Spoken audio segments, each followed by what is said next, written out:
Thank. Yes, we are on. Oh, well, isn't that lovely? Let me get rid of this for a moment, and we can get up and running here. All this high technology stuff really blows me away. I'm one of the few of my colleagues that even know how to do this, would you believe? Well, ladies and gentlemen, welcome. Are you all having a wonderful cruise? How many of you are on your first ever cruise? Any of you here today? Oh, very few. Good, wonderful. Experienced, probably more experienced than me. This is my 21st opportunity to cruise. Most of my cruising, however, was done back in the 80s. And would you believe it's been nearly 20 years since I've had the privilege of standing in front of a cruise audience. As Stuart mentioned earlier, the pixelation here is just a little bit short of what I'd hoped, and consequently some of the graphics will be a little bit difficult to read. And I would encourage any of you who are up the back to move down as close as you can, because I assure you you'll enjoy it much better down here, apart from which I pick on the people at the back throughout the presentation. Just to get underway, I thought it might be appropriate to give you a little bit of my background and tell you where I've been and what I've done over the years. I've been traveling the world for over 25 years now, studying and investigating the strange and the unusual, things that go bump in the night. Have you bumped in the night lately, madam? You have. This is the perfect location for. But I've been thrilled and amazed throughout those years at the various archaeological and historical and geographical and astrophysical things that we see around the world today, some of the world's greatest mysteries. My television series, which ran in Australia for some 22 years, was called Peter J. Shields' World of Unexplained Mysteries, and featured those locations and those various mysteries from around the world. In the very short time that we have in a cruise situation like this, it won't be possible to bring you a fraction of the incredible things that I've been able to explore over the years. But I've picked a couple of my favorite topics to share with you. Today I'm going to start with the island of Malta. Malta plays a very big part in my heart. It's where I developed my love of archaeology many, many years ago, in the early 50s. I was Associated Press's correspondent in the Middle East after I finished my service with the British Air Force, and traveled back to Malta and joined their Central Office of Information. I was primarily a photographer at the time that I joined Cambridge University's archaeological team, and was challenged with the task of photographing and recording all the archaeological items and sites and locations on this incredible little island in the midst of the Mediterranean. How many of you have been to Malta? Anybody here? Oh, how wonderful. Oh, excellent. Well, that's absolutely wonderful. So I'm already talking to the converted. I was privileged back in those days to work on the site on the little island of Gozo, which we'll talk a little bit about today, a site called Gigantia, and more primarily with the catacombs on the island, those at St. Agatha's and St. Paul's. And again, we'll look at those in some depth in the course of the next few moments. This year was the launch of my first ever attempt at historic fiction, a book which I titled In the Image of His God. For 20-odd years, I was involved with the Shroud of Turin research group in the investigative work done into this amazing cloth, primarily, of course, to identify the image and how it got there, and more recently, the authenticity and the dating of the cloth, which, as many of you, I'm sure, are aware, came under a certain amount of controversy after the carbon dating in 1988. Well, I've got some exciting news for you if you haven't kept up to date, and you can forget the carbon dating of 1988. My book was launched at our International Convention for the Shroud at Ohio State University in October. It's called In the Image of His God, and it's a fictitious story based in Malta, on the Shroud and the archaeological sites on the island itself. I'm told that it will be available in the gift shop as of tomorrow, and I have only 40 copies with me on the cruise, so if any of you would like it, I'd be delighted to autograph it for you. The Shroud will be the subject of my lecture tomorrow. So I won't say much more about it other than to remind you that that lecture is on, I believe, at this same time, and it'll be my pleasure to welcome you here, and we'll talk in depth about the evidence for and against the Shroud of Turin as being the original cloth in which Jesus Christ was wrapped at the time of his crucifixion. Along with the book is a CD which encompasses all the interviews that I did back in the 80s with the members of the STURP group, the Shroud of Turin Research Project group, that went to Turin in 1988, or 1978, I beg your pardon, and carried out the investigation, not as to the authenticity of the shroud, would you believe, but more importantly, as to how and when the image that we see on the cloth actually got there. And that's what we're going to be discussing tomorrow. So those recordings are available along with the book, and as I say, hopefully in the bookstore by tomorrow. All right, let's talk a little bit about Malta. Can you folks hear me okay at the back? The reason I ask is I was doing a presentation like this in my hometown of Las Vegas a few weeks ago, and there was a lady right at the back where you are, madam, got to her feet, and she said, "I'm sorry to interrupt, but I've been at the back for the last 20 minutes, and I haven't heard a word you said." And there was a gentleman right down the front where you are, sir, got to his feet. He said, "Listen, I've been down the front for 20 minutes. I've heard every word you've said, and I'll gladly change places with the lady at the back." So I must share with you a very funny story. We just recently had a highly terrific snowstorm in Las Vegas. Anybody here from Vegas, by the way? Any fellow Vegans here? No? Well, we were covered in snow, which is very unusual, as I'm sure you're aware, for our little city. And I was driving on my way down the strip, and I put on my brakes at a traffic light, and unfortunately my car decided it didn't want to stop and just bumped gently into the back of the truck in front of me. And I was quite amazed because a little dwarf got out and walked around, and he looked at the dent in the back of his truck, and he said, "I'm not happy." And I said, "Okay, who are you?" Terrible. Oh, absolutely terrible. Ladies and gentlemen, I don't know if you saw The Count of Monte Cristo, a fabulous movie. Alexander Dumas's incredible story written in 1844. It's the story of a gentleman who's placed in captivity and eventually escapes from the Chateau d'If prison and manages to get to this tiny little island of Monte Cristo, which, in case you're not conversant, is between Corsica and Italy, about halfway between. However, they didn't choose the island of Monte Carlo, I beg your pardon, from Monte Cristo for the film. It was actually filmed on the little island of Camino. The Maltese Islands, and let me see if I can get I was anticipating having a neck mic, but it's going to be a bit difficult trying to operate a laser pointer and a microphone and everything else at the same time, but we'll try and do it. We'll get by, I'm sure. Camino, the islands of Malta are three islands. The island of Gozo, the island of Malta itself, and rather interestingly, the capital of Valletta, which is right here in the Grand Harbor, this ship is registered there. If you look at your lifeboats as you walk out on deck, you'll see Valletta on the side. It's located some 60 miles off the coast of Sicily. It's a small little island tucked right in the heart of the Mediterranean, and just here south of Sicily, as you'll see.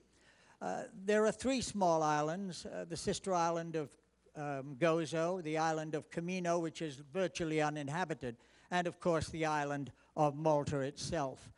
Did any of you see the Monte Cristo film, the more recent one? Yes, an outstanding movie. If you haven't seen it, or if it's available on DVD, I recommend that you get it. The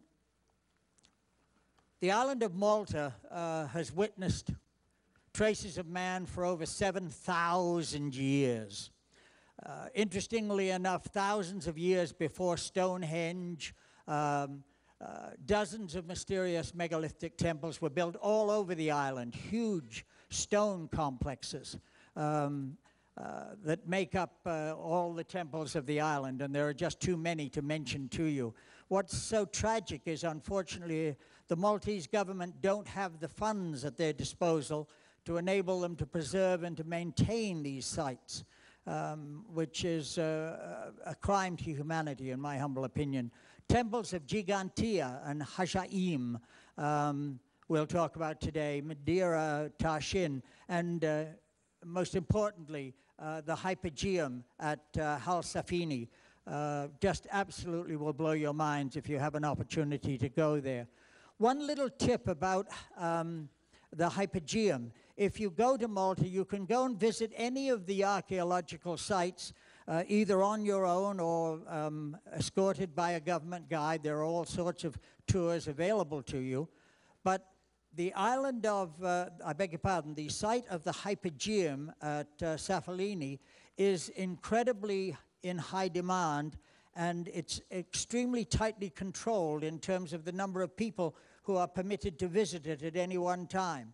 If you're visiting on a cruise, you need to make pre-arrangements before you get there, because most of your cruise lines only spend one day in Malta. It's well worth spending the week there, and this is unquestionably one of the most unique and important sites that you're ever likely to see in your lifetime. It's pictured here on the left. Photography is not permitted, but thanks to the advent of digital photography, if you've attended any of the digital classes on board, you'll understand. The sensitivity of digital photography today allows you to take photographs in extreme lighting conditions, which were not generally available to us back in my early days. So I was able to sneak in with a digital camera and with my flash turned off and take my cheeky little photograph, which is just here. The image in the middle, and again, I apologize for the definition. They're probably a little better up on the side screens. This is the sleeping goddess. This tiny little statue, let me give you an idea of its size, because I've actually got a replica piece here. And what I'm going to do at the end of the lecture, I have a couple of little items. I'm going to place them just here. And if any of you would like to come down and have a look, please feel free to do so. I would appreciate if you didn't touch them, particularly the second piece that I'm going to introduce you to in a couple of moments.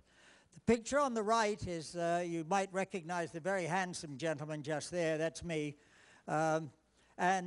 Facing Father Victor Camilleri, who is one of the most remarkable gentlemen I've ever had the privilege of working with in my life. He today is the curator of the museum at St. Agatha's Catacombs, and this photograph was taken in 1956 as we broke into the entrance of the catacombs and started the excavation, which has gone on and in fact is still going on to this day. Malta's fate has been closely linked with the Knights.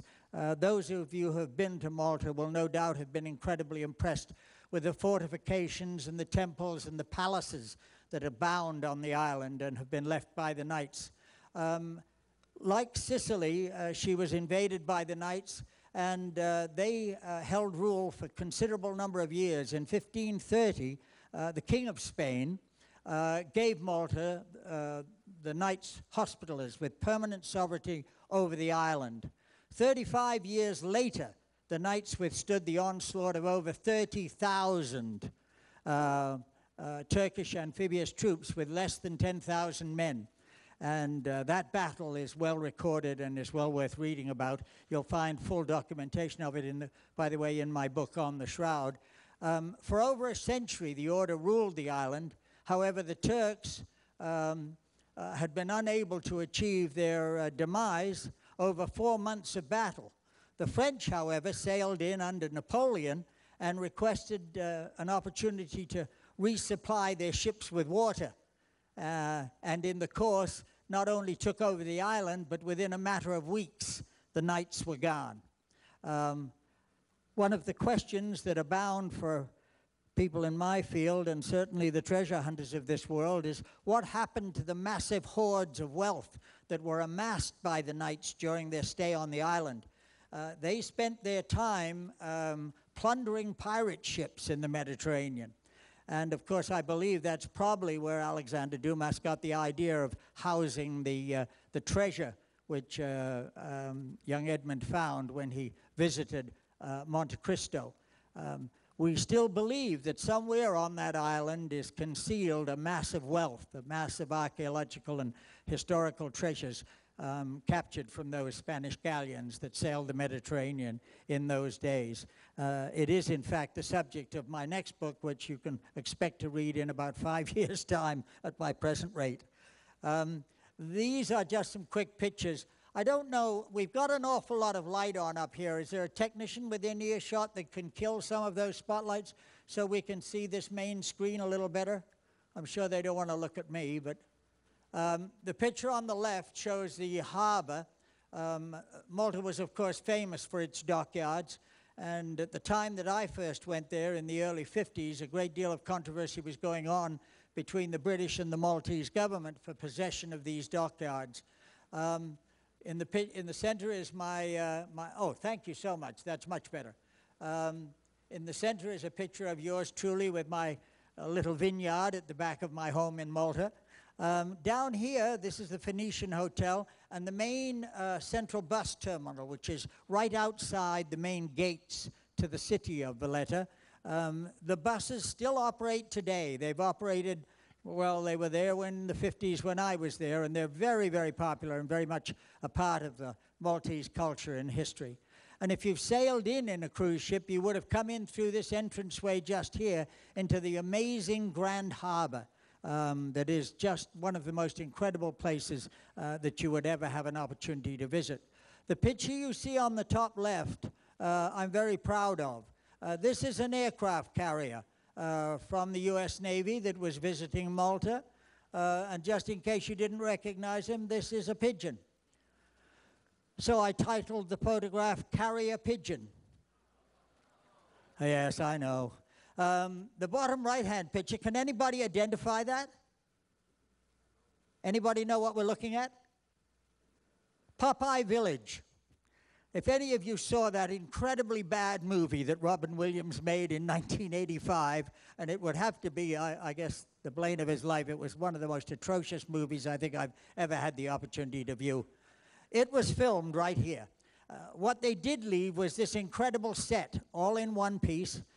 In fact, my son, who is, I'm proud to say, one of the world's foremost glass blowers, operated his studio right here in this area, which was the old baker's shop in the movie. But the set was built not with just facades like one normally experiences when you walk onto a movie set, but in this instance was built with fully fledged buildings as you see them there today. And so you can visit Popeye Village and explore all the exciting things, meet Popeye himself and get a kiss if you're lucky from Olive. Originally located on a land bridge between Europe and Africa, setting as Malta does in the center of the Mediterranean, it's been colonized and invaded repeatedly since man first discovered the art of boat building. Until it became independent in 1964, Malta's been occupied at different times by the Phoenicians, the Carthaginians, the Romans, the Byzantines, the Arabs, the Normans, the Germans, the Spaniards, the crusading knights, and the French, and of course eventually the British, whose indelible instinct and mark remains on Malta to this very day. But no other country in the world has had the influx of civilizations that have left their indelible marks on the island to the extent that my beloved Malta has. The original occupants, who disappeared some 2,000 years BC, were drawn by the beautiful fertile land that existed on the island at that time. There's not a lot of fertile land there, I might tell you now. The first settlers came from Sicily with their traditional farming methods and their stone crafts, notably in obsidian and flint. More than just a tranquil haven, the Maltese Islands must have seemed to them a place of magic, dedicated to the time immemorial of their deity, the mother goddess of fertility. In 4000 BC, new settlers made themselves her architects. And in the process built and carved these incredible megaliths, temples, and mysteriously disappeared after 2,000 years. This will give you a timeline, and I apologize for again for the for the graphic, it does make it very difficult to read the dates and times. This is that incredible hypogeum that I mentioned to you, and as I say, I can't emphasize strongly enough the need to pre-arrange your tour of the hypogeum if you do intend to visit Malta, and it will be one of the highlights of your visit, I assure you. You need, on average, 2 weeks' notice to be able to enter the hypogeum. Anybody here had the opportunity to visit the hypogeum, by the way? I saw a lot of hands from Malta, a couple down here. Impressive? Unbelievable, quite. Discovered in 1902, rather interestingly enough, a little bit like the terracotta warriors. Unlike farmers that were digging, these were construction workers in 1902, working in the little town of Paola, just outside the capital of Valletta. And they discovered as they were erecting and digging and plowing and doing what they do, a giant hole. And they thought it was just one of the natural caverns that exists in the sandstone base of Malta as an island. And they used it for depositing all their refuge. Well, at some stage during that construction, somebody took the trouble to go down and take a closer look. And the hypogeum, of course, is what they discovered. Today, it's listed on UNESCO's list of World Heritage Site. It's not the oldest site on the island. This one is dated somewhere between 3300 and 3000 BC. It was undoubtedly a very significant temple, and more than likely a cemetery chapel at that time. Adalam is by far the oldest of the locations on the island, going back over 125,000 years, if you can imagine that. I filmed the last of my television series there in the cave at Adalam. This is a photograph of myself with John J. Borg, who is the resident curator at the site and the archaeologist responsible for some of the more recent finds within the cave. But Adalam is most exciting.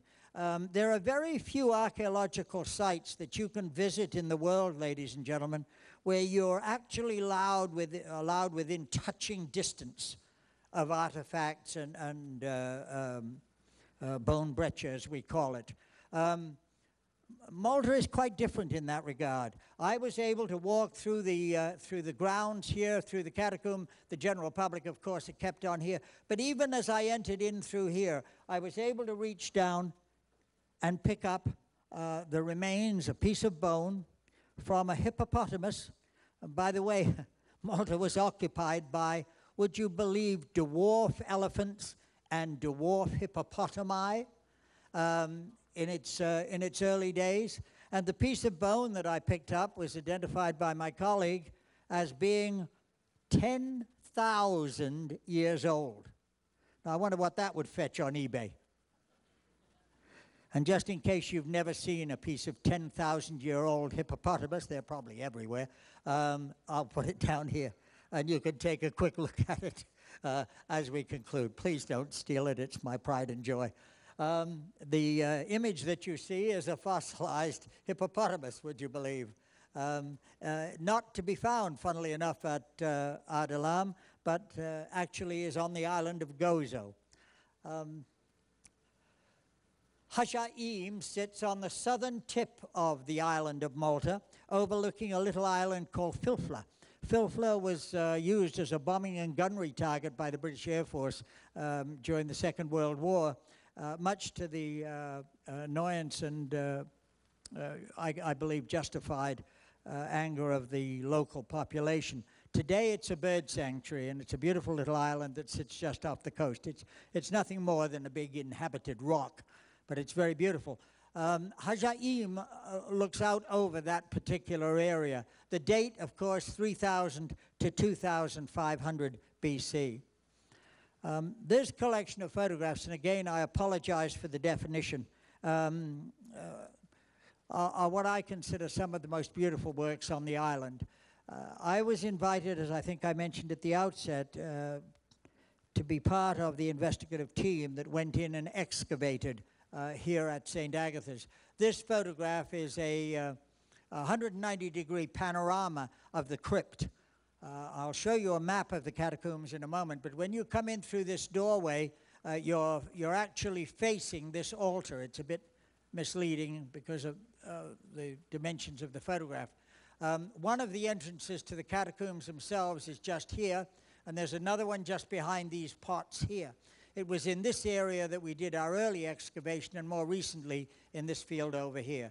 This area today is open to the public. This is still not. It is still closed. These two bodies, skeletons, skeletal remains that you can see up here, are in a typical canopy grave that's found within the catacombs on Malta. These are Christian and pre-Christian catacombs.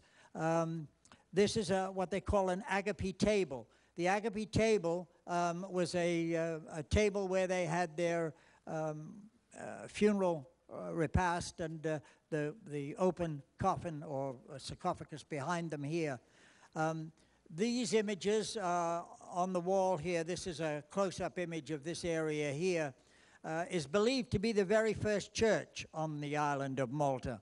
And the way that it's been carved and the intricate carvings and the frescoes themselves, which are the original frescoes, still there to this day for you to see, are quite remarkable. This is the typical tomb or canopy grave, as they're known, at St. Agatha's. But again, I would put that as number one on your visitors list if you ever intend to visit that unique island. It really is a highly remarkable place.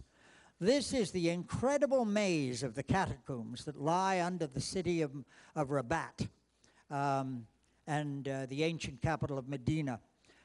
We entered first of all through here. That early photograph you saw was of the entrance here, which we've since put steps in, and it goes down into that area here, which was that crypt to St. Agatha.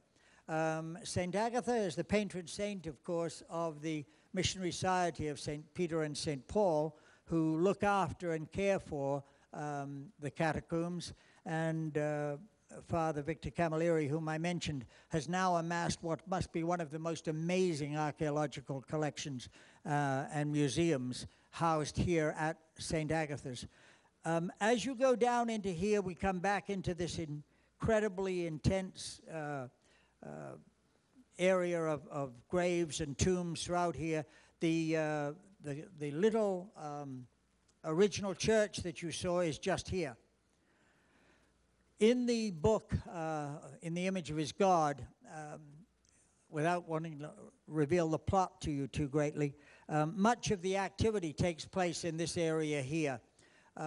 This area over here is underneath St. Paul's Cathedral in Rabat, and beneath it are catacombs which were said to have been occupied for 3 months by St. Paul after his shipwreck on the island in AD 60. These areas, these catacombs here are not open to the public. We have excavated probably 70 to 80% of them, but it is only this area that the general public is allowed through.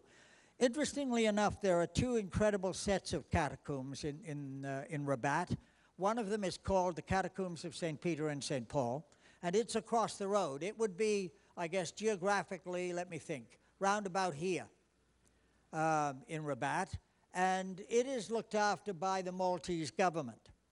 When you go there to visit those catacombs, you are given a headset with an audio recording of the history of the catacombs, and you are allowed to wander willy-nilly through the catacombs and do what you will. Well, needless to say, with the vandals that unfortunately exist in our society today, those catacombs have, for all intents and purposes, been destroyed. Graffiti everywhere. It's quite, it's heartbreaking for anybody who has any real love of history and archaeology. However, the catacombs at St. Agatha's, quite the opposite. The Missionary Society of St. Peter and St. Paul, under the guidance of Father Victor, have maintained these catacombs. You can only enter the catacombs accompanied by a guide, and that guide will not only explain in detail the catacombs themselves, but more importantly, preserve this historic venue. More importantly most important are the incredible frescoes that exist within the catacomb, dating back in some cases to 600 AD. These are actual wall paintings that are still there in their original form. Frescoes of a quality and nature that you won't see anywhere else in the world, ladies and gentlemen. This is St. Agatha herself, and this, of course, is a close-up of the altar in the what is believed to be the oldest chapel in the world, or the oldest church in the world. Quite remarkable in their entirety. This is beloved Father Victor. This is him in 1957, along with yours truly. And this is the two of us taken a few years ago. I know it's difficult for you to tell the difference between the two, but we do tend to age, don't we? The picture at the top is the cover of the book that I was telling you about, In the Image of His God, which has this photograph on the cover. But Father Victor is still there to this day, and if you have the opportunity or the pleasure of visiting St. Agatha's, please call in and give him my regards and say hi. I know he would be more than delighted to assist you and guide you on a tour. He and I are 2 days apart in age. Unfortunately, the toll of working underground has played heavily on the health of Father Victor. He is virtually blind, so he rarely ever goes down into the catacombs now. He confines most of his time to the museum itself, which he has been responsible for building. And by the way, that museum not only contains artifacts from the catacombs of St. Agatha's, it contains artifacts from the whole Mediterranean basin, and is one of the most unique collections in the world. You can stroll unobserved through unattended fields and discover archaeological remains that lie unattended and ignored. It's very soul-destroying to anyone with a love of this heritage. This particular site is a site that I stumbled across quite by chance. I had failed to remember we did the archaeological excavation there back in the early 50s. But since that date, since probably around 1958, there has been no attempt to maintain it, no attempt to keep it. If you go through this little entranceway that you see, let me see here. I don't want to block the vision of anybody on this side. But anyone if you go in through that entrance, you enter this cave area, this catacomb area here, with this beautiful canopy grave. All over the floor are unsavory remains that I won't spoil your day by describing to you. But of course, animals use it as a public toilet. It really is depressing and so soul-destroying when you see beautifully hewn archaeological sites like this. In fact, I and my company offered to take it over on a private basis and restore it. I wanted to set up a school of digital photography for archaeologists and use this as our base, which would give them a first-hand opportunity to experience actual archaeological conditions firsthand. But again, I sat in Malta for 2.5 years waiting for approval from the Maltese government, which was never forthcoming. And in the end, I got discouraged and gave up on the project. But it is such a great shame. More recently, the Knights, of course, who played such a significant part in Malta's history, were there during the time of the Inquisition. This location you see here at Victoriosa is the Inquisitor's Palace. It is quite a remarkable building. You can see the original, am I blocking anybody's view? Oh, you're all right. You can see the actual torture equipment still in situ there in the Inquisitor's Palace, dating back to 1574. This is the actual area in which the Inquisition took place. The Inquisitor would sit here on this central stool, accompanied by his consorts here, and the clerk of the court would sit here, and the accused, of course, on the little stool in front. But you can see from the fortifications around the island are just absolutely immense, and what an incredibly picturesque location for such a morbid building. But you can enter the prisons, enter the cells, and read the whole history. Time, unfortunately, doesn't allow me to get too deeply into that. Gigantea I wanted to show you because it is without question my favorite site on the island. 5,500 years ago, ladies and gentlemen, older than the pyramids, older than Stonehenge. 3,600 to 3,200 BC. These are photographs I took a couple of years ago. This one has been highly retouched because I've taken out all the railings and the fencing that the government has put in to preserve the site. But this is one of the more aggressively serviced and looked after locations for tourists.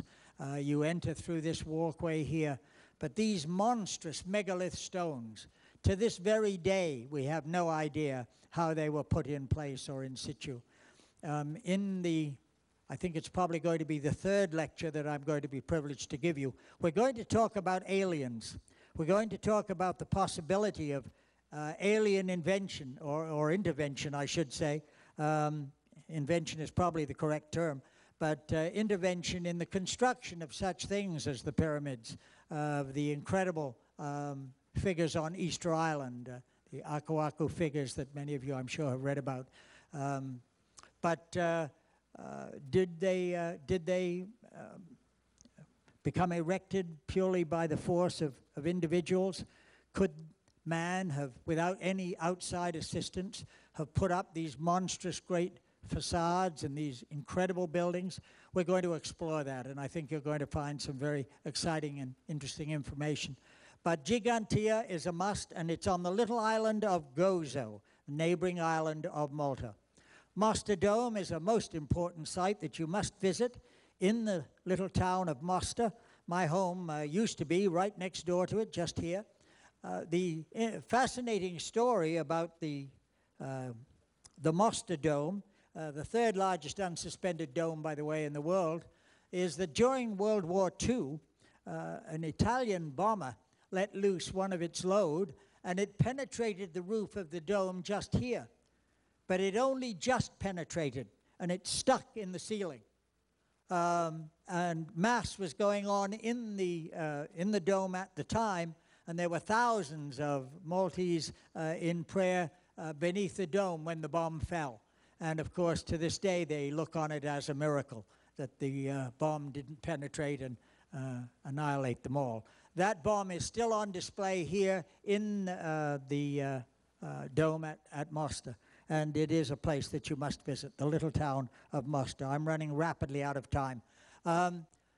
Couple of quick pictures here. I don't know whether any of my senior colleagues visited Malta in their military days, but this area here, which is now in total disrepair and disuse, was known as Straight Street. It was the red light district of Malta for servicemen visiting at the end of World War II.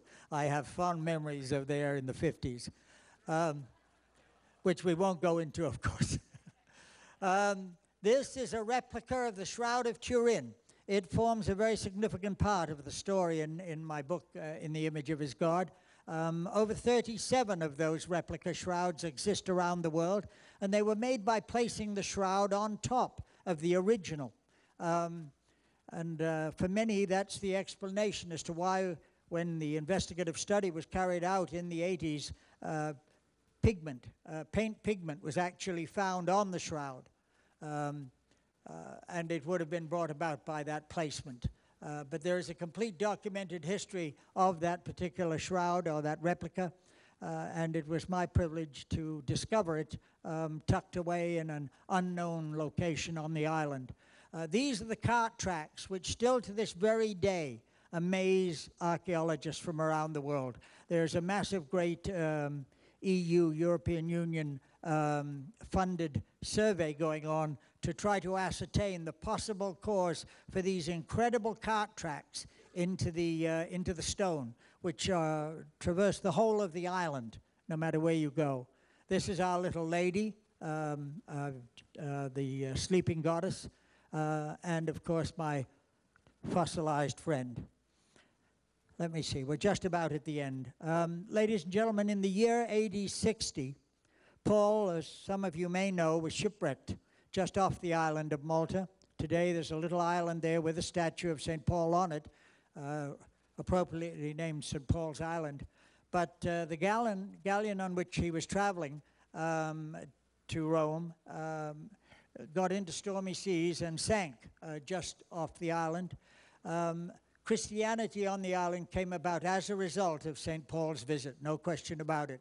He was there for about 3 months, and it was, as far as we can trace, the beginning of Christianity on the island. This is St. Paul's Church, and immediately below it is the Catacombs in which Paul resided.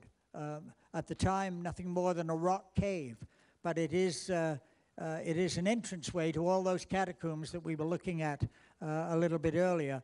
At the base of a statue of St. Paul here, and by the way, this was visited by the last Pope on his visit to Malta, there is a silver chest here. The contents of that chest, you're going to have to read my book to find out about. But it is rather fascinating. It is next to a place called the Wigner Court Museum, which for a long time was unused and in disrepair, and it was there that I discovered that lost Shroud of Turin. This, ladies and gentlemen, is the book that I've been referring to. I've run out of time.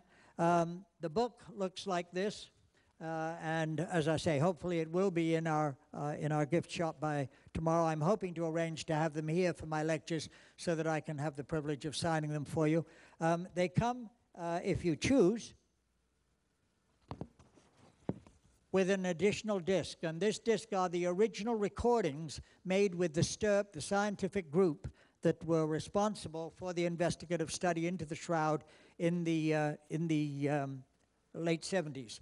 That disc is available online from shroud.com at a price of $44. It's a twin disc set.